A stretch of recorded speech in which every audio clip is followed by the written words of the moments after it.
আমন্ত্রণ বিরতিহীন সংবাদ দুপুরে আপনাদের সঙ্গে আছে আমি সুমনা সিনি। শুরুতেই জানাচ্ছি শিরোনাম। আজ থেকে ৩৮টি দেশে শর্ত সাপেক্ষে বাণিজ্যিক ফ্লাইট চলছে। ভারত সহ অতি ঝুঁকিপূর্ণ ১২ দেশের সাথে বন্ধই থাকছে।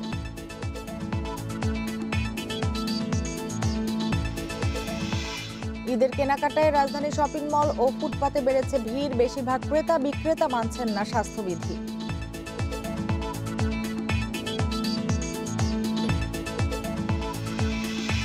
ঢিলেঢালা লকডাউনে গণপরিবহন না থাকায় সাধারণ মানুষের ভোগান্তি। ব্যক্তিগত গাড়িতে সড়কে যানজট।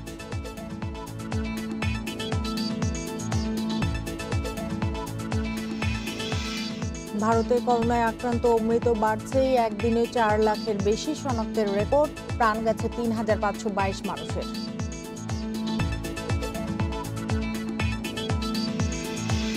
ক্যান্ডি টেস্টে শ্রীলঙ্কার ৪৯৩ রানের জবাব ভালোই দিচ্ছে বাংলাদেশ। সাইফ শান্তর বিদায়, তামিমের অর্ধশতক।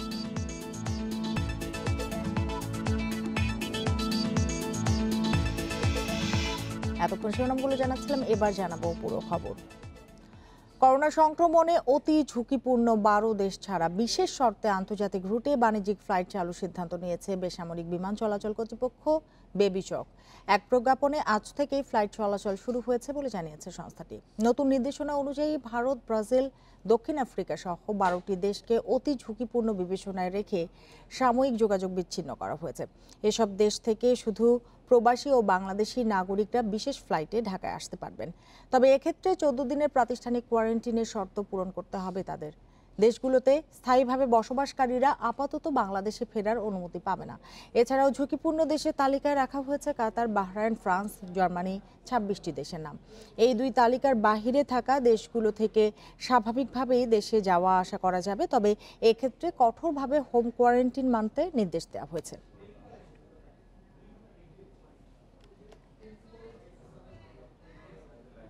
ঈদের বেশ কিছুদিন বাকি থাকলেও আজ শপিং মলগুলোতে উপচে পড়া ভিড়। একেবারেই মানা হচ্ছে না স্বাস্থ্যবিধি। মাস্ক ছাড়া ও সামাজিক দূরত্ব না মেনেই কেনাকাটা করছে নগরবাসী। উদাসীন বিক্রেতারাও। স্বাস্থ্যবিধি মানাতে কোনো তৎপরতা নেই দোকান মালিক সমিতি ও প্রশাসনের।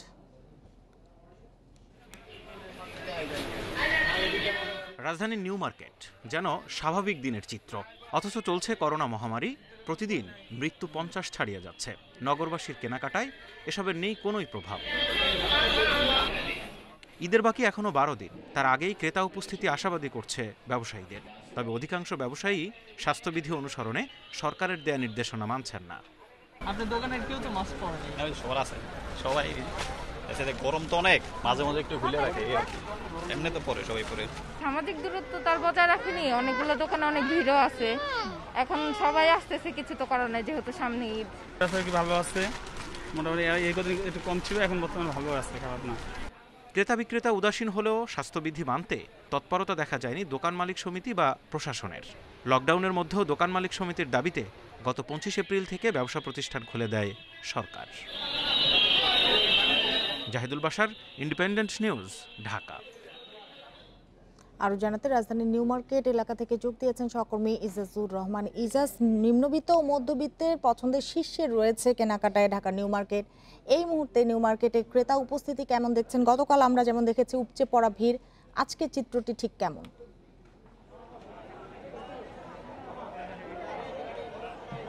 এমনিতে আজকে আনুষ্ঠানিকভাবে বন্ধ, যেহেতু পহেলা মে, সুতরাং বন্ধের দিনটিকে বলা যায় যে রাজধানীবাসী কাজে লাগিয়েছেন আসলে ঈদ কেনাকাটা করতে। আমার পিছনের যে চিত্র আপনি দেখতে পাচ্ছেন, এটি হচ্ছে ঢাকার নিউ মার্কেটের একদম প্রথম যে স্থাপনা, খোলামেলা পরিবেশে মানুষ যাতে কেনাকাটা করতে পারে সেই জন্য এরকম খোলা স্পেসে নিউ মার্কেটটি করা হয়েছিল। সেই চিত্র আপনাকে দেখাচ্ছি। দুই পাশে যে দোকানগুলো, প্রত্যেকটা দোকানেই কিন্তু ভিড় রয়েছে। দোকানের বাইরের যে অস্থায়ী যে দোকানগুলো রয়েছে সেই দোকানগুলোর প্রত্যেকটাতেই দেখেন কি পরিমাণ ভিড় লক্ষ্য করা যাচ্ছে। এখানে যে সামাজিক দূরত্ব আসলে কিভাবে এখানে মেইনটেইন হবে, আসলে মাত্র মাস্ক পরাকেই তারা মনে করছেন যে তারা সেফ থাকবেন বা সুরক্ষিত থাকবেন। আবার মাস্ক যে সবাই ঠিকমতো পরছেন তাও কিন্তু না। দেখা যাচ্ছে যে পরিবারের যে একদম ছোট সদস্যকে নিয়ে, সোনামণিদের নিয়ে যারা আসছেন তাদের মুখে স্বাভাবিকভাবেই মাস্ক নেই। আবার বড়রা যারা পড়ছেন তারাও ঠিকমতো মাস্ক পরেননি। শুধু মাস্ক পরলেই যে সুরক্ষিত হবেন তা না, সামাজিক দূরত্ব আসলে নিশ্চিত করতে হবে। সেটি আসলে ঢাকার নিউ মার্কেটের কোনো অংশেই আমরা দেখতে পাচ্ছি না। এই খোলা অংশে যেরকম চিত্র দেখতে পাচ্ছি আজকে উপচে পড়া ভিড়, ঠিক একই রকম চিত্র আমরা দেখতে পাচ্ছি যে ঢাকার নিউ মার্কেটের পাশেই যে ভিতরেই যে সুপার মার্কেট যেটি বলা হয়, সেই সুপার মার্কেটে বড়দের ছোটদের প্রত্যেকেরই যে পোশাক আশাক বা অন্যান্য সামগ্রী রয়েছে, প্রত্যেকটা দোকানেই এত বেশি ভিড় যে আসলে ভিতরে ঢোকাই যায় না। তো এইরকম সিচুয়েশন বা এরকম পরিস্থিতি যখন আমরা দেখতে পাচ্ছি, তখন আমরা এখানকার মালিক সমিতির সঙ্গে কথা বলেছিলাম। মালিক সমিতির লোকজন তারা বলছেন যে আসলে চেষ্টা করছেন তারা মাইকে যে সকল পয়েন্টে মাইকগুলো রয়েছে সেখানে মাইকে বলার চেষ্টা করছেন সামাজিক দূরত্ব যাতে বজায় রাখে বা মাস্ক পরে, কিন্তু সেটি সম্ভব না। তবে মনিটরিংয়ের যে ব্যাপারটা, যেটি উত্তর সিটি কর্পোরেশন বা প্রশাসনের পক্ষ থেকে বলা হচ্ছিল বা ভ্রাম্যমাণ আদালত পরিচালিত হবে, সেই রকম প্রশাসন বা মালিক সমিতির পক্ষ থেকে যে জোরদার মনিটরিংয়ের ব্যবস্থা দরকার ছিল সেটি কিন্তু আদতে নেই। আজকে আর মাত্র 12 দিন বাকি রয়েছে ঈদের, তার আগে যে পরিস্থিতি, সামনের দিনগুলোতে বলাই যায় যে এই ভিড় আরও বেশি বাড়বে এবং সেটি যদি হয় অবশ্যই করোনা সংক্রমণের উচ্চ ঝুঁকিতে থাকবে এই শপিং সেন্টারগুলো। ইজাজুর রহমান, আপনাকে অনেক ধন্যবাদ আমাদের সাথে যোগ দেওয়ার জন্য। ফুটপাতের দোকানগুলোতে ঈদের কেনাকাটা করতে ভিড় জমাচ্ছেন কম আয়ের লোকজন, তবে বিক্রেতারা বলছেন কাঙ্ক্ষিত বেচাকেনা হচ্ছে না। গণপরিবহন চালু হলে ক্রেতার সমাগম বাড়ার আশা করছেন তারা, তবে ফুটপাতে ক্রেতা বিক্রেতা কেউই মানছেন না করোনার স্বাস্থ্যবিধি। দেখে বোঝার উপায় নেই, দেশে লকডাউন চলছে। রাজধানীর ফুটপাতগুলোতে ঈদ কেনাকাটায় ক্রেতাদের উপচে পড়া ভিড়। এতদিন মার্কেট ফুটপাতের দোকান ক্রেতাশূন্য থাকলেও এখন সেই সংকট কেটে গেছে। তবে সংকট তৈরি হয়েছে স্বাস্থ্য সুরক্ষা নিয়ে। ভিড়ে ক্রেতা বিক্রেতা কারোরই নজর নেই শারীরিক দূরত্বের দিকে। সাশ্রয় আর বৈচিত্র্য, এই দুই কারণে বরাবরের মতো ফুটপাতের পণ্যে বেশি আগ্রহ ক্রেতাদের। করোনাকালে আপনার যে পরিমাণ ক্রেতা আছে, আসলে এত পরিমাণ ক্রেতা রাস্তাঘাটে থাকা উচিত না। স্বাস্থ্যবিধি তো দেখতেই পারতেছেন কেমন মনে হইতেছে, মোটামুটি আছেও কোনো রকম আর কি। আর এখানে 3 পিস কিনতে আসছি, নিলাম 2টা 3 পিস। বিক্রেতাদের দাবি, ভিড় থাকলেও বিক্রি তেমন একটা হচ্ছে না। 800, 900, 1000 বেচা হয় না, আমরা কিছু পরিস্থিতি খুবই খারাপ। এখানে আরো ভিড় থাকে, আমরা দাঁড়ানো জানি, কিন্তু এখন বেচাকিনি নাই। গাড়ি ঘোড়া ছাড়ে না, কেমন আঙ্গুর বিক্রি হয়? ঠিক আছে, গাড়ি ঘোড়া ছাড়লে অবশ্যই কিছুটা হয়তো। ক্রেতারা বলছেন শপিং মলগুলোতে ব্যবস্থাপনা থাকলেও ফুটপাতে স্বাস্থ্যবিধি সুরক্ষা নিয়ে তৈরি হয়েছে জটিলতা। তাই সামাজিক দূরত্ব নিশ্চিতে প্রশাসনের আরও সক্রিয়তার দাবি জানিয়েছেন তারা। সুলতানা জাহান মিতু, ইন্ডিপেন্ডেন্ট নিউজ, ঢাকা। লকডাউনের মধ্যে ঈদ সামনে রেখে দেশের বিভিন্ন মার্কেট ও শপিং মলে ভিড় বাড়তে শুরু করেছে। ক্রেতা সমাগম বাড়ার সাথে সাথে স্বাস্থ্যবিধি মানার প্রবণতা কমতে শুরু করেছে। চট্টগ্রামের অধিকাংশ দোকান মালিক ও কর্মীদের মধ্যে রয়েছে মাস্ক ব্যবহারে উদাসীনতা। গণপরিবহন বন্ধ থাকায় ক্রেতা সমাগম কম বলে দাবি করছেন ব্যবসায়ীরা।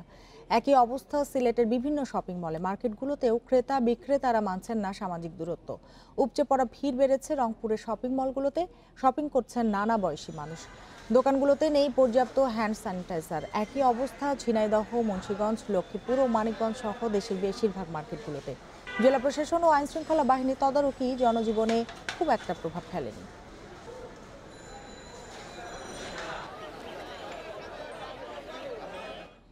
এ নিয়ে আরো জানাতে চট্টগ্রাম ও সিলেট থেকে যোগ দিয়েছেন সহকর্মীরা। প্রথমেই চট্টগ্রাম থেকে যোগ দিয়েছেন সহকর্মী আহসান রিটন। আজকে তো মে দিবস, মার্কেটগুলো খোলা রয়েছে কিনা আর মানুষের ভিড় আগের চেয়ে বেড়েছে কিনা বা কেমন? দেখুন, আজকে মে দিবস হলো কেন্দ্র করে যথারীতি খুলেছে, কিন্তু যেটি ঝামেলা সেটি হচ্ছে আসলে কাঙ্ক্ষিত যে ক্রেতা তাদের আসলে দেখা এখানকার যারা দোকান দিয়েছে বা মার্কেটগুলো করে দিচ্ছে সেটি একটি ইতিবাচক দিক। কিন্তু যেহেতু এখন পর্যন্ত গণপরিবহন স্বাভাবিক করা হয়নি এবং যে টাইমটি ব্যবসার জন্য তাদেরকে ফিক্স করা হয়েছে সেটিও আসলে তাদের কাছে খুব বেশি যারা ক্রেতা তারা আসলে এখনো পর্যন্ত আসছে না। আমরা সকাল থেকে বেশ কয়েকটি মার্কেটে ঘুরে মানুষ এই মুহূর্তে থাকা কথা, তার বেশিরভাগ মানুষ আসলে মার্কেটে আসছে না। যদিও মার্কেট কর্তৃপক্ষের পক্ষ থেকে করোনা ঠেকাতে যে সমস্ত ব্যবস্থা নেওয়ার কথা সবগুলোই তারা নিয়েছেন, কিন্তু তারপর আসলে কাঙ্ক্ষিত যে ক্রেতা সে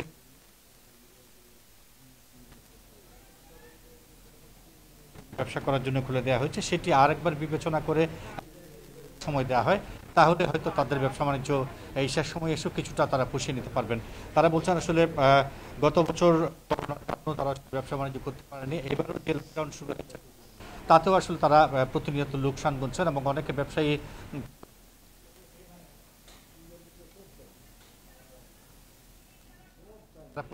রিটন, আপনি আমাদের সাথেই থাকুন। এবার একটু যেতে চাই সিলেটে, সেখান থেকে যোগ দিয়েছেন সহকর্মী মঞ্জুর আহমেদ। মঞ্জুর, আপনি শুনছিলেন রিটন বলছিলেন যে চট্টগ্রামের মার্কেটগুলোতে ক্রেতা উপস্থিতি বেশ কম। সিলেটে মার্কেটগুলোর কি অবস্থা, ক্রেতা সমাগম কেমন দেখছেন?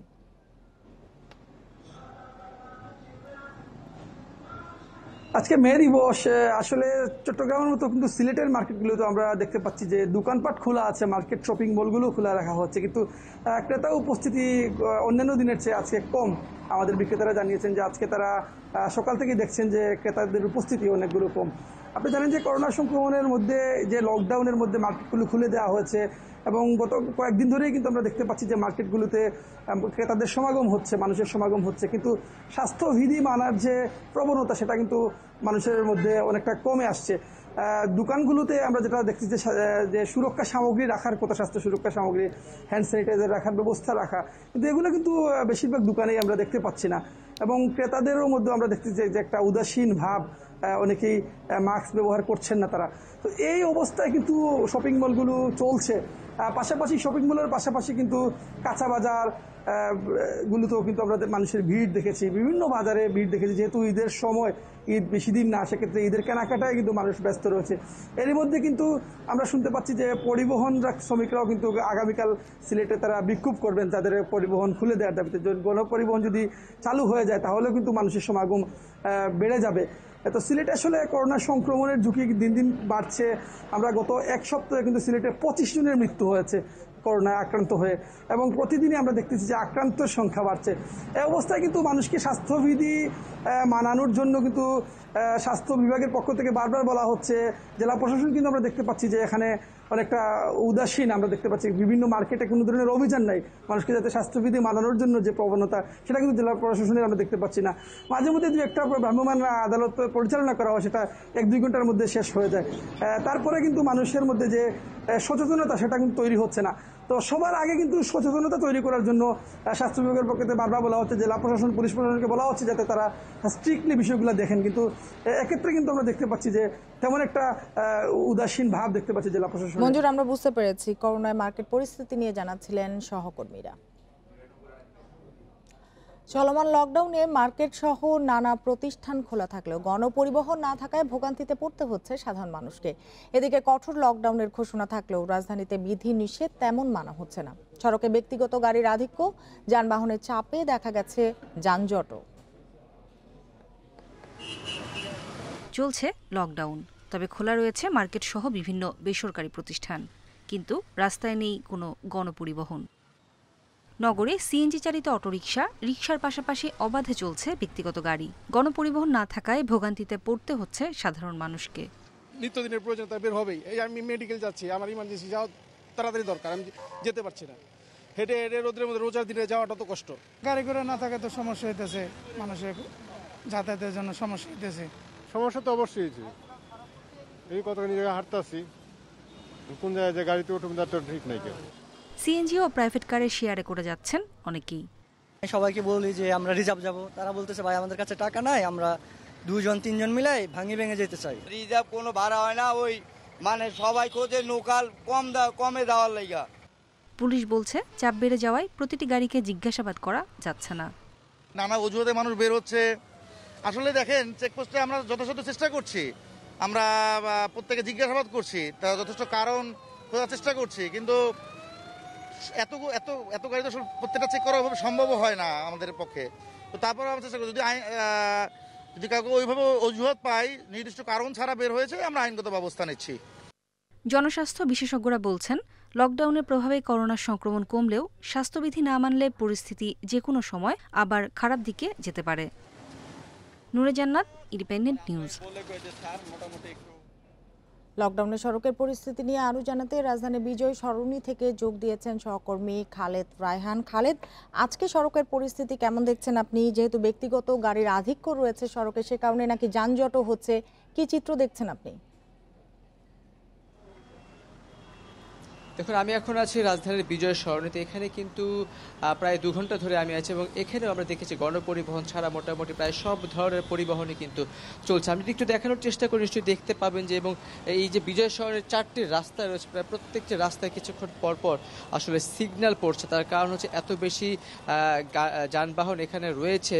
গণপরিবহন ছাড়া প্রায় সব ধরনেরই বাহন এখানে রয়েছে, তো যার ফলে কিছুক্ষণ পরপরই কিন্তু এই 4টি রাস্তাতেই যানজট লেগে যাচ্ছে। এখানে পুলিশের 2টি চেকপোস্ট ছিল, যদিও এখন এই চেকপোস্ট 2টিতে কাজ করা হচ্ছে না। শুধুমাত্র যারা ট্রাফিক পুলিশের দায়িত্বে রয়েছেন তারাই এই 4টি রাস্তাকে সিগন্যাল দিয়ে গাড়ি সরাচ্ছেন। যেমনটি আসলে ট্রাফিক পুলিশ সার্জেন্ট বলছেন, আমরা সংবাদে দেখছিলাম যে প্রত্যেকটি গাড়িকে কিন্তু আসলে জিজ্ঞাসাবাদের আওতায় আনা সম্ভব হচ্ছে না। তার কারণ হচ্ছে এত পরিমাণের গাড়ি সড়কে বের হয়েছে যে আসলে প্রত্যেকটি গাড়িকে জিজ্ঞাসাবাদের আওতায় আনা কোনোভাবেই সম্ভব না। এবং যারা বের হচ্ছেন তারা মূলত যে কাজগুলোতে বের হচ্ছে, যেহেতু সামনে ঈদকে সামনে রেখে কিন্তু অনেকেই তারা বের হচ্ছেন কেনাকাটা করতে। তার পাশাপাশি যে সকল গাড়ি বের হচ্ছে, সকল ব্যক্তিগত গাড়ি আমরা দেখতে পাচ্ছি, সবগুলি যে ব্যক্তিগত কাজেই বের হচ্ছে তাও কিন্তু না। কারণ যারা আসলে বিভিন্ন দোকানে কাজ করেন, যেমন যিনি বসুন্ধরা সিটিতে কাজ করেন, তার বাসা যে বসুন্ধরা সিটির আশেপাশে তা কিন্তু না, তিনি মিরপুর থেকে আসবেন, তো তাকে আসতে হলে কিন্তু কোনো না কোনো মাধ্যমে আসতে হবে। রিক্সা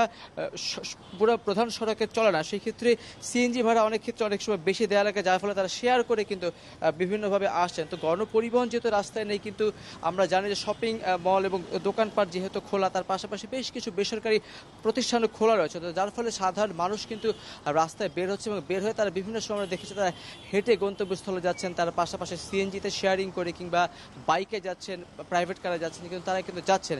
মূল কথা হলো যে সড়কে কিন্তু যানবাহনের পরিমাণ অনেক বেড়ে গেছে, ব্যক্তিগত গাড়ির পরিমাণ অনেক বেড়ে গেছে এবং ট্রাফিক পুলিশ থেকে শুরু করে আইন শৃঙ্খলা বাহিনীর সদস্যরা রয়েছেন, তারা প্রত্যেকটি গাড়িকে চাইলেই জিজ্ঞাসাবাদের আওতায় আনতে পারছেন না। লকডাউনের সড়কের পরিস্থিতি নিয়ে জানাচ্ছিলেন সহকর্মী খালেদ রায়হান। ঢাকার করোনা হাসপাতালগুলোতে কমতে শুরু করছে রোগীর চাপ, নেই আইসিইউর জন্য হাহাকার। চিকিৎসকরা বলছেন লকডাউনের পাশাপাশি মানুষের মধ্যে সচেতনতা কিছুটা বাড়ায় কমছে করোনা সংক্রমণ। সপ্তাহখানেক আগেও করোনা হাসপাতালগুলোর সামনে রোগীদের ভিড় ছিল চোখে পড়ার মতো। আইসিইউ বা বেড না পেয়ে ছোটাছুটি করেছেন এক হাসপাতাল থেকে আরেক হাসপাতালে। তবে এখন চিত্র অনেকটাই স্বাভাবিক। করোনা চিকিৎসার জন্য বরাদ্দ হাসপাতালগুলোতে বেড ফাঁকা থাকায় ভোগান্তি ছাড়াই মিলছে আইসিইউ বা সাধারণ বেড। বেড পেতে কোনো সমস্যা নাই, আলহামদুলিল্লাহ। এখন বেড অনেক খালিও আছে আর পেশেন্টের চাপও অনেক কম। টেস্ট করে গেছিলাম, সেখানে প্রায় আপনার 50% আমাদের সেখানে আক্রান্ত হয়েছে। তো তিনি বলছেন অতি শীঘ্রই আপনাদের ভর্তি হতে হবে। করোনা চিকিৎসার জন্য কুর্মিটোলা ডিএনসিসি আইসোলেশন সেন্টার, মুগদাসহ প্রায় প্রতিটি হাসপাতালে 20 থেকে 50টি করে সাধারণ বেড ফাঁকা। সেই সাথে 100 আইসিইউ বেডের মধ্যে অন্তত 25টি আইসিইউ ফাঁকা রয়েছে ডিএনসিসি আইসোলেশন সেন্টারে। করোনা সংক্রমণের হার কমার এ ধারা ধরে রাখতে সবাইকে আরও সচেতন হওয়ার পরামর্শ হাসপাতাল সংশ্লিষ্টদের। লকডাউন যেটা করা হয়েছে, যাতে আমাদের জনগণের যে বাইরে যাওয়ার প্রবণতা বা বিভিন্ন কিছু, সেটা কিন্তু একটি অন্যতম প্রধান বিষয়। যে আমরা তো জানি যে আমরা যদি একজন আরেকজনের সংস্পর্শে যত কম আসব এবং আমরা যত ডিস্টেন্সটা মেনটেন করতে পারবো এবং সেই সাথে আমাদের মাস্কটা যদি থাকে, তাহলে তো এটা আমাদের শরীরে ঢুকতে পারবে না, এটা তো প্রমাণিত। এদিকে অনলাইনে নমুনা পরীক্ষার সিরিয়াল পেতে ভোগান্তি না থাকলেও লকডাউনে পরীক্ষা কেন্দ্রে আসতে ভোগান্তির কথা জানান রোগীরা। এর আগের বার আমি একবার টেস্ট করেছিলাম, পজিটিভ আসার কারণে পরে নেক্সট টাইম আবার অ্যাপ্লাই করি। 1.5 ঘন্টা দাঁড়িয়ে থেকে রিক্সা যোগে সিএনজি যোগে 2টা ট্রান্সপোর্ট চেঞ্জ করে পরে আসছি। শনিবার সরকারি ছুটির দিনে হাসপাতালগুলোতে করোনা নমুনা পরীক্ষার কেন্দ্রে তেমন ভিড় ছিল না রোগীদের। মাহমুদ শরীফ, ইন্ডিপেন্ডেন্ট নিউজ, ঢাকা। করোনার সর্বোচ্চ মৃত্যু ও শনাক্ত নিয়ে 24 ঘন্টায় বিশ্বের শীর্ষে অবস্থান করছে ভারত। একদিনে দেশটিতে প্রাণ গেছে 3522 মানুষের। দেশটিতে একদিনে 4,02,000-এর বেশি শনাক্তের রেকর্ড, যা সংক্রমণ শুরুর পর বিশ্বের যে কোনো দেশে একদিনে সর্বোচ্চ। মায়ের মরদেহের পাশে 2 দিন কাটিয়ে দিয়েছে 1.5 বছরের এই শিশু। করোনার আতঙ্কে একটিবারের জন্য কেউ আসেনি। 2 দিন পর পুলিশ এসে উদ্ধার করে শিশুটিকে। ভারতের মহারাষ্ট্রের পুনেতে ঘটেছে হৃদয় বিদারক এই ঘটনা। করোনার দ্বিতীয় ঢেউয়ে প্রতিদিনই হৃদয় বিদারক এক একটি ঘটনার সাক্ষী হচ্ছে ভারত। চিকিৎসার অভাবে স্বজন হারানোর হাহাকারে থেকেই ভারী হয়ে উঠছে বাতাস। কান না পাতলেও শোনা যায় আর্তচিৎকার। এমন পরিস্থিতিতেই আজ থেকে ভারতে শুরু হয়েছে 18 বছরের বেশি বয়সীদের টিকা কর্মসূচি। তৃতীয় ধাপের এই টিকা কর্মসূচি শুরুর আগে দিল্লি, মহারাষ্ট্র, তামিলনাড়ু, মধ্যপ্রদেশ, কর্ণাটক, কেরালার মতো রাজ্যে দেখা দিয়েছে টিকা সংকট। এদিকে সরকারি নজরদারির পরও করোনার চিকিৎসা সামগ্রী নিয়ে চলছে দুর্নীতি। চাহিদার তুলনায় যোগান কম থাকায় 1,80,000-এও বিক্রি হচ্ছে রেমডেসিভির। ভারতের চলমান সংকটের জন্য সরকারের অদূরদর্শিতাকেই দায়ী করছেন বিশ্লেষকরা। প্রশ্ন উঠেছে প্রধানমন্ত্রী নরেন্দ্র মোদীর নেতৃত্ব নিয়ে। সমালোচকরা বলছেন, সংক্রমণ যখন হু হু করে বাড়ছে তখন কার্যকর পদক্ষেপ না নিয়ে একের পর এক নির্বাচনী প্রচার চালিয়ে গেছেন মোদী।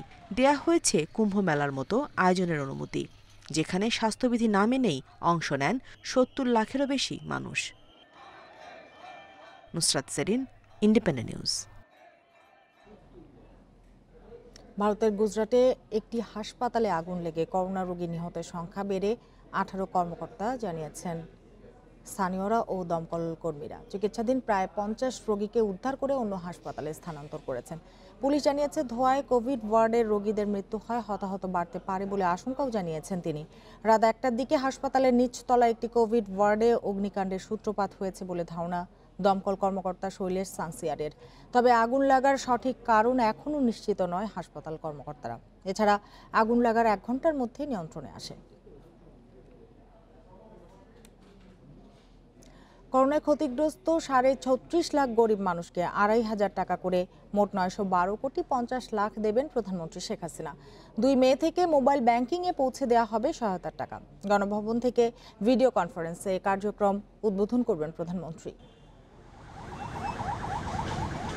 ঈদের আগেই প্রধানমন্ত্রী সহায়তা পাচ্ছেন নিম্নবিত্ত পরিবার ও বিভিন্ন শ্রেণী পেশার মানুষ, যারা করোনাকালে বিভিন্নভাবে ক্ষতিগ্রস্ত হয়েছেন। নগদ, বিকাশ, রকেট ও শিওর ক্যাশের মাধ্যমে টাকা পৌঁছে যাবে 36.5 লাখ মানুষের মোবাইলে। সব রকম স্বচ্ছতা নিশ্চিত করতে এই সহায়তা কার্যক্রম সরাসরি তদারক করা হচ্ছে প্রধানমন্ত্রীর কার্যালয় থেকে। 2রা মে মাননীয় প্রধানমন্ত্রীর হাত দিয়ে এটি এই 36,50,000 দরিদ্র এবং অসহায় ছিন্নমূল মানুষকে অর্থ প্রদান কার্যক্রম সেটিও শুরু হতে যাচ্ছে এবং সেক্ষেত্রেও প্রায় 912,50,00,000 টাকা মাননীয় প্রধানমন্ত্রী স্যাংশন করেছেন। গত বছরও করোনা মহামারীতে ক্ষতিগ্রস্ত ও কর্মহীন হয়ে পড়া 35 লাখ পরিবারকে মোবাইল ব্যাংকিংয়ের মাধ্যমে 880 কোটি টাকা সহায়তা দেন প্রধানমন্ত্রী। এবার করোনার শুরুতেই প্রধানমন্ত্রীর নির্দেশে প্রান্তিক জনগোষ্ঠীর জন্য 590 কোটি টাকা সহায়তা দেয় ত্রাণ মন্ত্রণালয়। পাশাপাশি প্রধানমন্ত্রীর ত্রাণ তহবিল থেকে আরও 10.5 কোটি টাকা সাহায্য জেলা প্রশাসকদের মাধ্যমে বিতরণ করা হচ্ছে। সব মিলিয়ে 1,500 কোটি টাকার বেশি বরাদ্দ দিয়েছেন প্রধানমন্ত্রী। প্রান্তিক জনপদ যারা একেবারে রিক্সা চালক, ভ্যান চালক, মোটর শ্রমিক, তারপর হিজড়া, নরসুন্দর বা বেদে, ভিক্ষুক, এই সকল শ্রেণী পেশার মানুষকেই মাননীয় প্রধানমন্ত্রীর নির্দেশ অনুযায়ী ত্রাণ প্রদান করা হচ্ছে। এছাড়া হাওর অঞ্চলে ধান কাটা নির্বিঘ্ন করা, টিসিবির মাধ্যমে 6 মে পর্যন্ত ন্যায্য মূল্যে খাদ্যপণ্য সরবরাহ করার নির্দেশ দেন প্রধানমন্ত্রী। আপনাদের শঙ্কিত হওয়ার কোনো কারণ নেই, সরকার সব সময় আপনাদের পাশে রয়েছে। করোনা সংক্রমণের এই দুঃসময়ে সাংবাদিকদের সহযোগিতার জন্য সাংবাদিক কল্যাণ ট্রাস্টকে 10 কোটি টাকা অনুদান দিয়েছেন প্রধানমন্ত্রী। অনিমেষ কর, ইন্ডিপেন্ডেন্ট নিউজ, ঢাকা। বছরের প্রথম 3 মাসে 6,80,00,000 ডোজ করোনা টিকা সরবরাহ করেছে ব্রিটিশ বহুজাতিক ফার্মাসিউটিক্যাল সংস্থা অ্যাস্ট্রাজেনেকা, যা থেকে $27,50,00,000 আয় করেছে প্রতিষ্ঠানটি। শুক্রবার প্রকাশিত প্রথম প্রান্তিকের আর্থিক প্রতিবেদনে উঠে এসেছে এ তথ্য। টিকা বিক্রি থেকে আয়ের $22,40,00,000 এসেছে ইউরোপ থেকে। তবে জানুয়ারি থেকে মার্চ পর্যন্ত অ্যাস্ট্রাজেনেকার মোট আয়ে করোনার টিকার অবদান 4%-এরও কম। এ সময়ে ক্যান্সারের ওষুধ টেগ্রিসো থেকে $110 কোটি বেশি আয় হয়েছে সংস্থাটির। এদিকে করোনা টিকা বিক্রি থেকে কোনো মুনাফা না করার প্রতিশ্রুতি দিয়েছে অ্যাস্ট্রাজেনেকা। গত ডিসেম্বর থেকে বাংলাদেশ সহ অন্তত 78টি দেশে অনুমোদিত হয়েছে এই টিকার ব্যবহার।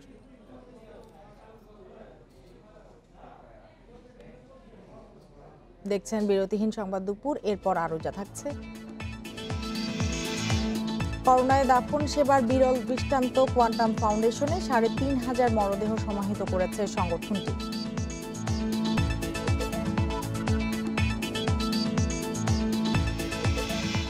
মাসের নিষেধাজ্ঞা শেষে আবারও ইলিশ শিকারে জেলেরা, পর্যাপ্ত মাছ না পাওয়ায় হতাশা।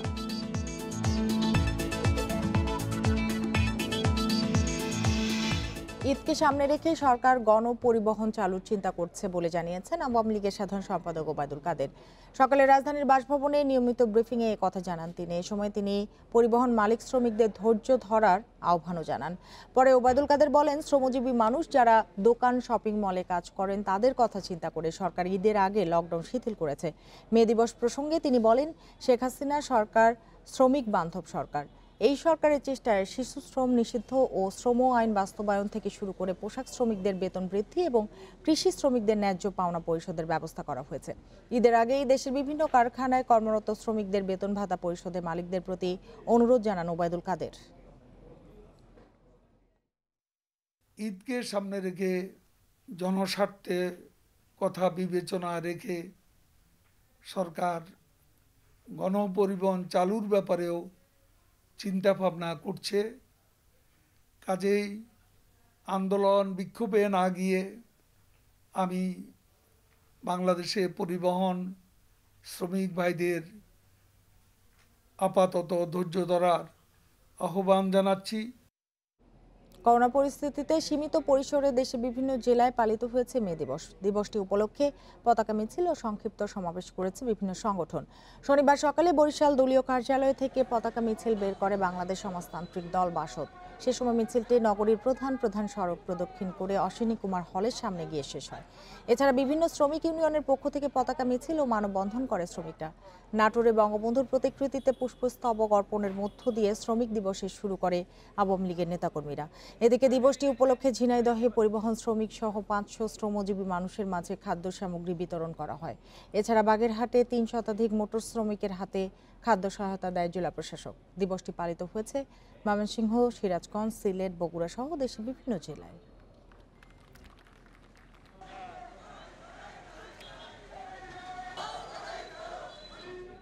করোনায় আরও কঠিন হয়েছে শ্রমিকের জীবন। লকডাউনে আয় কমেছে 68 ভাগের। সঞ্চয় ভেঙে ও ধার দেনা করেও টিকে থাকার লড়াইয়ে আছেন তারা। এই অবস্থায় সামাজিক নিরাপত্তা কর্মসূচির আওতা বাড়ানোর পরামর্শ বিশ্লেষকদের।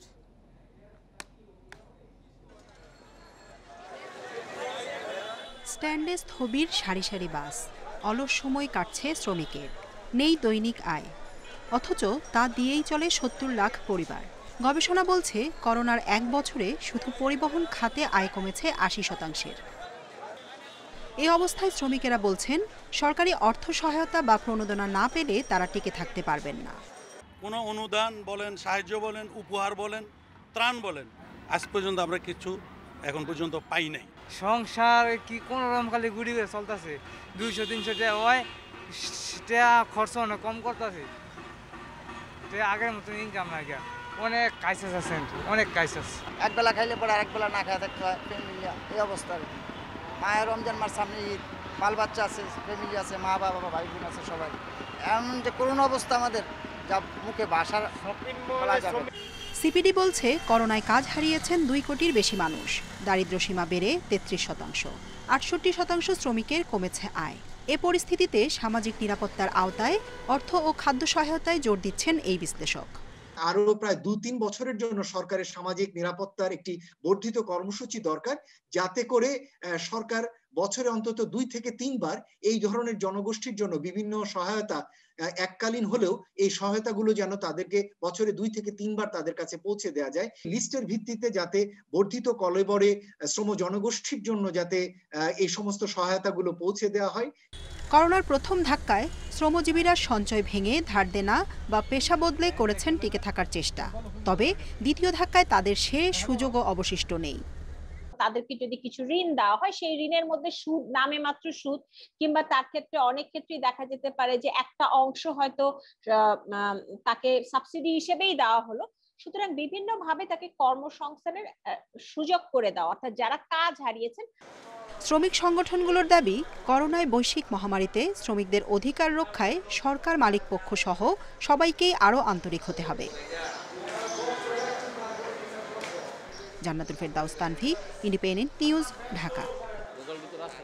ভালো নেই যাত্রীবাহী নৌযান শ্রমিকরা। লকডাউনে লঞ্চ বন্ধ থাকায় কোনো রকম খেয়ে পড়ে কাটছে দিন। সংসারের বোঝা বইতে হিমশিম খাচ্ছেন এক একজন শ্রমিক। অভিযোগ, লকডাউনে কেউ খোঁজ নেয়নি তাদের। 5 এপ্রিল লকডাউনের পর থেকেই বুড়িগঙ্গার 2 পাড় জুড়ে অলস পড়ে আছে শত শত লঞ্চ। নেই ইঞ্জিনের বিকট শব্দ আর গগনবিদারী হুইসেল। পরিবেশটা এখন অনেকটা শান্ত থাকলেও বিশাল এই নৌযানগুলোর ভেতরের মানুষগুলো আছেন কেমন? আনিসুর রহমান লস্করের কাজ করেন ঢাকা পায়রা রুটের অ্যাডভেঞ্চার 11 লঞ্চে। বেতন মাত্র 6,500 টাকা। লঞ্চ চালু থাকলে নিজের কেবিনটি ভাড়া দিয়ে আসতো বেশ কিছু বাড়তি আয়, কিন্তু এখন সেই পথ বন্ধ। বাবা মা, স্ত্রী, সন্তান সহ পুরো সংসার চলছে ধার দেনায়। 15,000 টাকার মতো ইনকাম হইতো, আর এখন আমাদের 6,500 টাকা আর কি মালিক থেকে আমাদের দেবে। এখন আমাদের এই 6,500 টাকা দিয়েই আমাদের সংসার পরিবার চালাইতে হবে। এই তাতে কষ্ট হইলে কিছু করার নাই। ঢাকা চাঁদপুর রুটের মিতালি 7 লঞ্চের বাবুর্চি খলিলুল্লাহর কণ্ঠেও একই আক্ষেপ। লকডাউনে লঞ্চ বন্ধ থাকায় বেতনের কিছু অংশ পেলেও মিলবে না বোনাস। কোনো রকমে খেয়ে পড়ে কাটছে দিন। মালিকে আমাকে না কই দিয়েছে, রাস্তায় ঘুরি ঘুরি খাইলই, কোনো কাম কাজ নাই। এই মাসে বেতন পাইনি না ভাই, সেটা বলতারি না, আর বোনাস হ্যাঁ বলতারি না, পাইনি না ভাই। শ্রমিকদের অভিযোগ, গত বছর লকডাউন চলাকালে অনেকে শ্রমিকদের সহায়তা দিলেও এবার খোঁজ নেয়নি কেউ। গতবারে লকডাউনে দেখা গেছে কেউ ত্রাণ দিত, আর এবারে লকডাউনে 3 সপ্তাহ হয়ে গেল এখনো কারো খোঁজ মিলেনি। এইটা আমাদের নৌযান শ্রমিকরা আমরা কি অবস্থায় আছি কেউ জানে না। শুধু শ্রমিকরা না, লঞ্চ না চালিয়েও ব্যাংকের কিস্তি পরিশোধ করায় বেকায়দায় পড়েছেন মালিকরাও। সরকার যে লকডাউন ঘোষণা করছে এটা অতীব জরুরি, না হলে হয়তো আমরা আরও ক্ষতিগ্রস্ত হতাম। সেই ক্ষেত্রে বিশেষ করে ছোট লঞ্চ মালিকরা আরও সমস্যার সম্মুখীন, কারণ তারা প্রতিদিন লঞ্চ চালিয়ে তারপরে 1-2,000 টাকা বা 5,000 টাকা পেলে তাদের সংসার চলে। শ্রমিকরা বলছেন লকডাউন শেষে আবারও লঞ্চ চালানোর অপেক্ষায় দিন গুনছেন তারা। Zahidul Bashar, independent news, Dhaka. করোনায় দাফন সেবার বিরল দৃষ্টান্ত স্থাপন করেছে স্বেচ্ছাসেবী সংগঠন কোয়ান্টাম ফাউন্ডেশন। শেষ বিদায়ে মৃতদেহের গোসল, কাফন এবং প্রয়োজনে কবরস্থানে গিয়ে দাফন করছেন কোয়ান্টাম ফাউন্ডেশন। করোনায় প্রায় 3,500 মৃতদেহ সমাহিত করেছে এই সংগঠনটি। অর্থ ক্ষমতা যতই থাকুক, মৃত্যুর পর যেন সে বড়ই নিঃস্ব, একাকী। গত বছর বাংলাদেশে করোনা হানা দেওয়ার পর কেউ মারা গেলে ভয়ে কাছে আসতো না আপনজনরা। সেই সময় সমস্ত ঝুঁকির কথা চিন্তা না করে করোনায় মৃতদের লাশ সমাহিত করার সব দায়িত্ব নিয়েছে মানবিক সংগঠন কোয়ান্টাম ফাউন্ডেশন, যা আজও চলমান। দেশে বিভিন্ন স্থানে গড়ে তোলা হয়েছে মৃত মানুষদের জন্য হাম্মাম বা গোসলখানা, যেখানে মৃতকে গোসল করিয়ে কাফনের কাপড় পরিয়ে শেষ যাত্রার জন্য প্রস্তুত করা হয়। সারা দেশে এ কাজে জড়িত প্রায় 800 স্বেচ্ছাসেবী। বিবেক এবং সামাজিক দায়বদ্ধতা থেকে স্বেচ্ছাপ্রণোদিত হয়েই এখানে দাফনের কাজ করেছি, এবং আমার মনে হয়েছে যে পুরুষ ভাইরা যখন কাজে নেমে গেছে, তো আমাদের মহিলাদেরকে সেবা দেওয়ার জন্য আমাদের মহিলা টিম প্রয়োজন। আমি এখানে মহিলাদের যে টিম আছে সেখানে টিমের সাথে কাজ করছি। করোনা রোগীর বডি যেগুলো আসে সেগুলোতে লাশ শেষ বিদায়ের জন্য আর কি দাফনের জন্য প্রস্তুত করা। শুরু থেকেই ধর্ম বর্ণ নির্বিশেষে সবাইকে নিজ নিজ ধর্মীয় বিধান মেনে সমাহিত করছে কোয়ান্টাম ফাউন্ডেশন। এখন পর্যন্ত করোনায় মারা যাওয়া প্রায় 3,500 ব্যক্তিকে সমাহিত করেছে তারা। 2020-এর 7 এপ্রিল থেকে আজ পর্যন্ত 24 ঘন্টা আমরা মানুষের পাশে আছি, ডেড বডির পাশে আছি। যে যতটুকু সেবা চাচ্ছে আমরা প্রত্যেককেই সেই সেবাটুকু দিচ্ছি। আমরা 30 ধরনের উপকরণ ব্যবহার করে একটা দেহকে আমরা এই ভাইরাস মুক্ত করি। কোয়ান্টামে স্বেচ্ছাসেবক দলের কেউ ব্যবসায়ী, কেউ চাকরিজীবী, কেউ আইনজীবী, কেউ বা শিক্ষার্থী। 24 ঘন্টা যে কোনো সময়ে ডাক পড়লেই তারা হাজির হয়ে যান হাসপাতালে বা মৃতের বাসাবাড়িতে। ধর্মীয় অনুসরণ করেই আমরা এটাকে পুরো কাজ করে, তারপরে কাফনের কাপড় থেকে শুরু করে এবং ব্যাগিং পর্যন্ত করে আমরা গাড়িতে উঠিয়ে দিই। যদি প্রয়োজন হয় আমরা রায়ের বাজারে চলে যাই, আমরা নিজেরাই জানাজা পড়ি, স্বজনরাও আমাদের সাথে থাকে। করোনাকালে সাধারণ মানুষ থেকে সংগৃহীত অর্থেই সম্পন্ন হচ্ছে এ দাফন কাজ। Mahmudul Hasan, independent news, Dhaka. দীর্ঘ 2 মাসের নিষেধাজ্ঞা শেষে 6টি অভয়াশ্রমে আবার ইলিশ শিকারে নেমেছেন জেলেরা। নতুন উদ্যমে গতকাল মধ্যরাত থেকে মাছ ধরতে নদীতে নামেন তারা। তবে পর্যাপ্ত ইলিশ না পেয়ে হতাশ জেলেরা। 2 মাস পরে আবার জলের সাথে মিতালি জেলেদের। দীর্ঘ সময় পর নিজ পেশায় নামতে পেরে হাসি ফুটেছে চাঁদপুরের জেলেদের মুখে। ইলিশ শিকার করে সংসারে সচ্ছলতা ফেরার আশা থাকলেও প্রথম দিনই সে আশায় গুড়ে বালি। অনেকটা শূন্য হাতেই জাল নৌকা নিয়ে ফিরতে হচ্ছে জেলেদের। নদীতে মিলছে না পর্যাপ্ত ইলিশ। যে মাছের যে ফলন বাড়ার কথা ছিল, এখন তো এটার ফল আমরা পাই না। একবার জাল টানলে একটা ভিটামিন খাইতে ফাইল খাইতে হয়, এই অবস্থা। এর ভিতরে কোনো ফোসে না, মাছ নাই। একই অবস্থা শরীয়তপুর আর লক্ষ্মীপুরের মেঘনা নদীতে। জেলেদের অভিযোগ, নদীপাড়ের সিংহভাগ জেলে সরকারের নিষেধাজ্ঞা মেনে চললেও এক শ্রেণীর জেলে জাটকা শিকারে ব্যস্ত ছিল। আমাদের আড়ত চালু হয়েছে, কিন্তু যে জেলেরা যে আশা নিয়ে নদীতে মাছ ধরতে গিয়েছে, কিন্তু সেই আশা নিয়ে নদীতে কিন্তু আশানুরূপ মাছ নাই। নদীতে জেলেরা দাদন নিয়ে গেছে, কিন্তু ওই দাদনের টাকা আর ফিরে আসে নাই, মাছও নাই, খুবই বেহাল অবস্থা। তবে ইলিশ গবেষকরা বলছেন, করোনার প্রভাবে নদীর পানির স্রোত বৃদ্ধি পেয়েছে। এ অবস্থায় বৃষ্টিপাত হলে বৃদ্ধি পেতে পারে ইলিশের উৎপাদন। পানিতে মাছের খাদ্য আছে, শুধু ইলিশ নয়, অন্য অন্য মাছও অভিপ্রায়ন এবং চলাচল খুব স্বাচ্ছন্দ্য করছে। সেই কারণে এবারে আমরা ইলিশের প্রাপ্যতা বেশি হবে। তবে এবারের অভিযান সফল দাবি করে এই কর্মকর্তা বলছেন, আগামীতে মাছ আরও বেশি ধরা পড়বে। মধ্যরাত থেকে মাছ ধরা শুরু হয়েছে, মাছ মোটামুটি জেলেরা পাচ্ছে, জেলেরা খুশি আছে যে মাছ পাওয়া যাচ্ছে। তো সামনে ইনশাল্লাহ আশা করি এরকমভাবে মাছের ধারাবাহিকতা অব্যাহত থাকবে। মা ইলিশের নিরাপদ বিচরণ নিশ্চিত করতে মার্চ ও এপ্রিল জুড়ে ইলিশের 6টি অভয়াশ্রমে সব ধরনের মাছ ধরা নিষিদ্ধ করে সরকার। Shamima Rahman, Independent News. নারায়ণগঞ্জের সোনারগাঁয়ে পিকআপ ভ্যানের সাথে ট্রাকের ধাক্কায় 3 সবজি ব্যবসায়ী নিহত হয়েছেন। আহত হয়েছেন আরও 2 জন। ভোরে উপজেলা দড়িকান্দি এলাকায় এ দুর্ঘটনাটি ঘটে। নিহতরা হলেন কবির হোসেন, আমির হোসেন ও আল মামুন। পুলিশ জানায়, পিকআপ ভ্যানে সবজি নিয়ে সোনারগাঁয়ের সম্মানদি এলাকা থেকে ঢাকায় আসছিলেন তারা। এই সময় দড়িকান্দি এলাকায় বিপরীত দিক থেকে আসা একটি ট্রাক পিকআপ ভ্যানে ধাক্কা দেয়। এতে সড়কের পাশের খাদে পড়ে যায় পিকআপটি। ঘটনাস্থলে নিহত হন 1 জন। আহতদের উদ্ধার করে ঢাকা মেডিকেল কলেজ হাসপাতালে নেওয়া হলে কর্তব্যরত চিকিৎসক আরও 2 জনকে মৃত ঘোষণা করেন।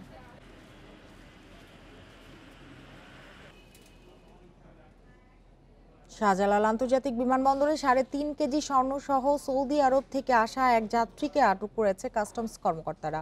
তাকে সহায়তা করায় আটক করা হয়েছে এক বিমান কর্মীকেও। কর্মকর্তারা জানিয়েছেন, গোপন খবরে গতরাতে বিমানবন্দরের বিভিন্ন পয়েন্টে বাড়ানো হয় নজরদারি। রাত 12:30টায় সৌদি আরব থেকে আসা যাত্রী মোমিনুর রহমান এবং তাকে গ্রিন চ্যানেল অতিক্রমে সহায়তাকারী বিমান কর্মী নজরুল ফরাজিকে সন্দেহ হলে তল্লাশি করা হয়। এ সময় তাদের সঙ্গে থাকা ব্যাগেজ স্ক্যানিং করলে একটি চার্জার লাইটের ভেতর 3.4 কেজি স্বর্ণের বার পাওয়া যায়। জব্দ স্বর্ণের বিষয়ে কাস্টমস আইনে ব্যবস্থা নেওয়া হবে এবং আটক যাত্রী সহ বিমান কর্মীকে থানায় সোপর্দ করা হয়েছে।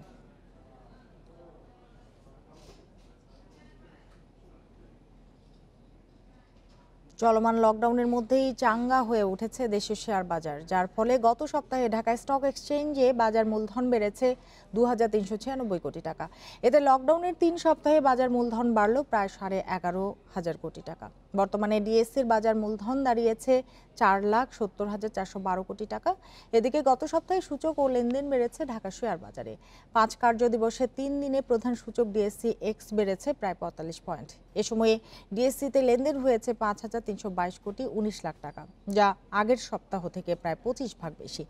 অন্যদিকে সপ্তাহের ব্যবধানে চট্টগ্রাম স্টক এক্সচেঞ্জের সার্বিক সূচক বেড়েছে 121 পয়েন্ট, লেনদেন হয়েছে 273 কোটি 58 কোটি টাকার শেয়ার।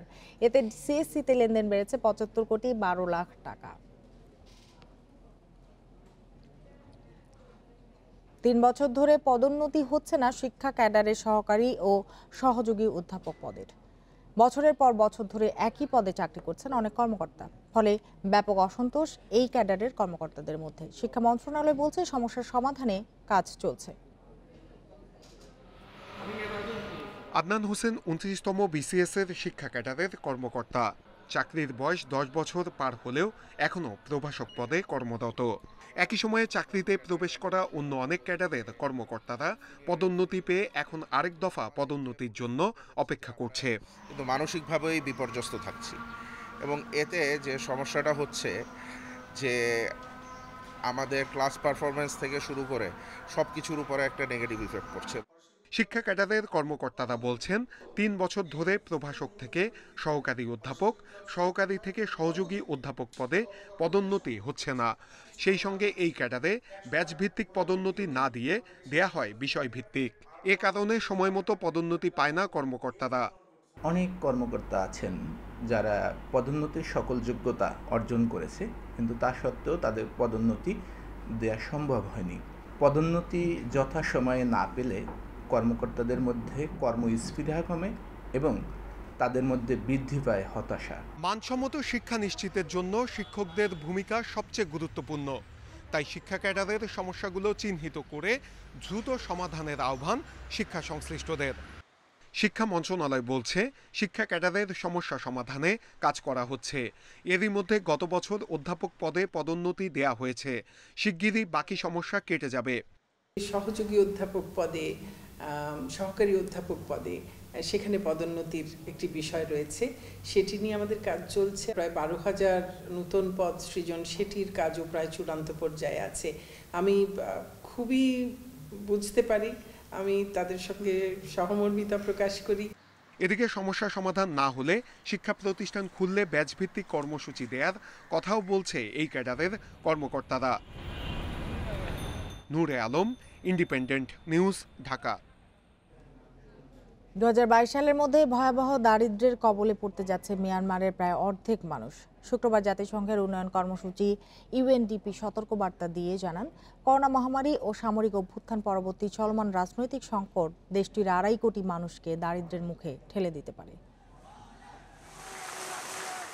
সেনা অভ্যুত্থানের পর থেকে বিক্ষোভ সহিংসতায় নাকাল মিয়ানমার। তার উপর করোনার থাবায় ভয়াবহ অর্থনৈতিক মন্দার কবলে দেশটি। শুক্রবার প্রকাশিত এক প্রতিবেদনে জাতিসংঘের উন্নয়ন কর্মসূচি ইউএনডিপি জানায়, 2022 সালের মধ্যে দারিদ্র্যের ঝুঁকিতে পড়বে মিয়ানমারের অর্ধেক মানুষ।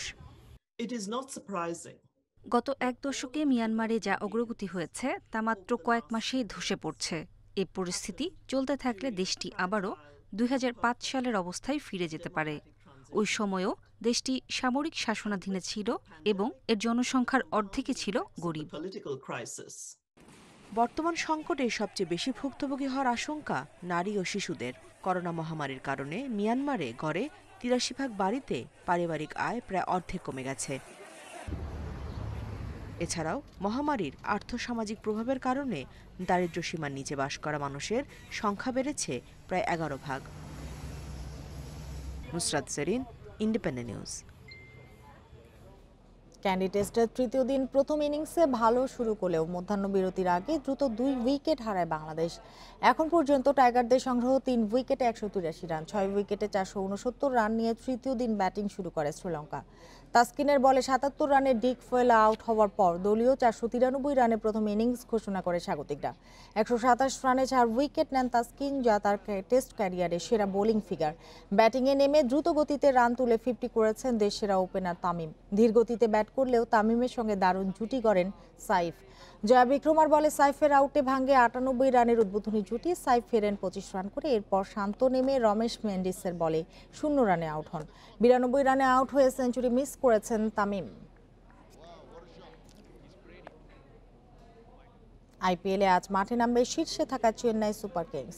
রাত 8টায় ডিফেন্ডিং চ্যাম্পিয়ন মুম্বাই ইন্ডিয়ান্সের চ্যালেঞ্জ নেবে ধোনির দল। ডেথ ওভারে সেরা স্ট্রাইক রেট আর পাওয়ার প্লেতে সবচেয়ে বেশি উইকেট নিয়ে চলতি আসরের সেরা দল চেন্নাই। পয়েন্ট টেবিলেও তার ছাপ। 6 ম্যাচে 5 জয়ে সবার উপরে অবস্থান ধোনিদের। ওপেনিংয়ে ঋতুরাজ, ডুপ্লেসি নিয়মিত রান করছেন। শেষ দিকে ঝোড়ো ব্যাটিং করছেন জাদেজা, স্যাম ক্যারেন। আর পাওয়ার প্লেতে বল হাতে ব্রেক থ্রু এনে দিচ্ছেন দীপক চাহার। বিপরীতে চ্যাম্পিয়ন মুম্বাই ইন্ডিয়ান্স ছন্দে নেই, 3 ম্যাচে 3 জয়। ফর্মে নেই হার্দিক পান্ডিয়া ও কায়রন পোলার্ড। প্রত্যাশা মতো রান করতে পারছেন না এই দুজন। পেসাররাও পাওয়ার প্লেতে উইকেট নিতে ব্যর্থ হচ্ছেন।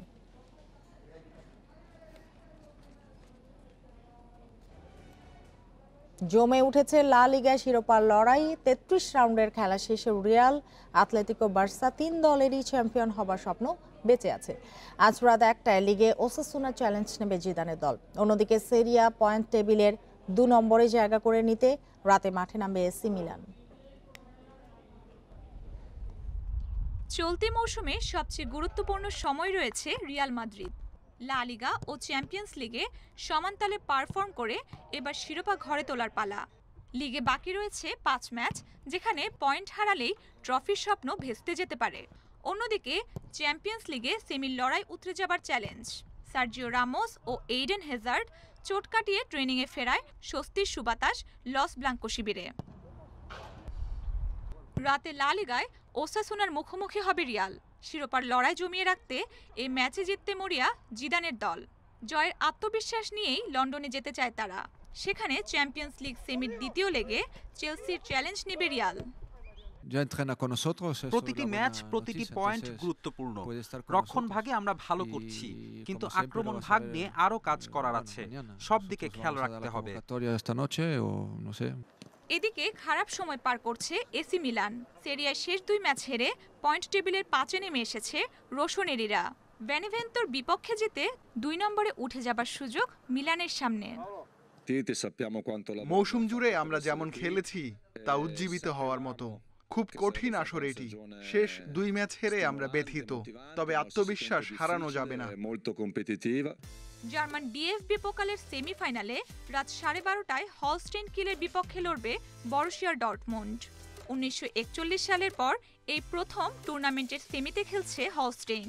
তাদের জন্য কঠিন হবে 4 বারের শিরোপাধারী ডর্টমুন্ডকে রুখে দেয়া। Roksana Afroz, independent news. সংবাদ শেষ করার আগে শিরোনামগুলো জানিয়ে দিচ্ছি আরও একবার। আজ থেকে 38টি দেশের শর্ত সাপেক্ষে বাণিজ্যিক ফ্লাইট চলছে। ভারত সহ অতি ঝুঁকিপূর্ণ 12 দেশের সাথে বন্ধই থাকছে।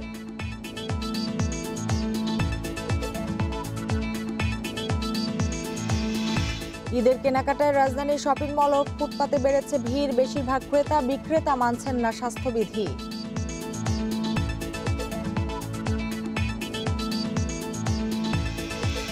ঢিলেঢালা লকডাউনে গণপরিবহন না থাকায় সাধারণ মানুষের ভোগান্তি। ব্যক্তিগত গাড়িতে সড়কে যানজট।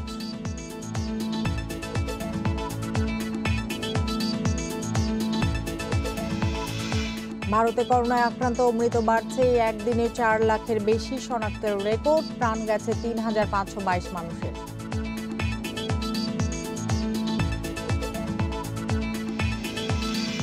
ক্যান্ডি টেস্টে শ্রীলঙ্কার 493 রানের জবাব ভালোই দিচ্ছে বাংলাদেশ। সাইফ শান্তর বিদায়ে তামিমের অর্ধশতক।